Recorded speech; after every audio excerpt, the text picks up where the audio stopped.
मुल्क भर की तरह आज़ाद कश्मीर में भी यौम आज़ादी पाकिस्तान पूरे मिली जोशो जज्बे से मनाया जा रहा है। दारुल हुकूमत मुजफ्फराबाद के नलुची पुल पर कश्मीरी नौजवानों ने आज़ाद कश्मीर की तारीख में सबसे बड़ा 80 फुट लंबा 30 फुट चौड़ा सब्ज़ हलाली परचम लहरा कर वतन अजीज़ से अपनी वालिहाना मोहब्बत का इजहार किया और पाकिस्तान जिंदाबाद के नारे बुलंद किए।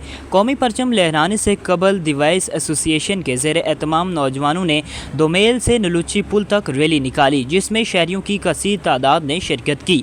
इस मौका पर फिजा कश्मीर बनेगा पाकिस्तान और पाकिस्तान जिंदाबाद के नारों से गूंज उठी। आज़ाद कश्मीर की तारीख में सबसे बड़े परचम को देखने और इसके साथ अपनी तस्वीर बनवाने शहरियों की एक कसीर तादाद नलुची ब्रिज पर जमा हो गई।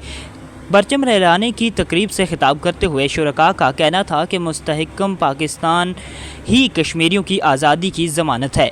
कश्मीर पाकिस्तान की शारग है और कश्मीरी पाकिस्तान की खातिर किसी भी कुर्बानी से दरेग नहीं करेंगे। पाक फ़ौज हमारी सरहदों की मुहाफ़िज़ है। कश्मीरी कौम तहरीक आज़ादी कश्मीर की जदोजहद में पाक फ़ौज के शाना बशाना खड़ी है और वो दिन दूर नहीं जिस दिन कश्मीरियों की आज़ादी का सूरज तुलू होगा।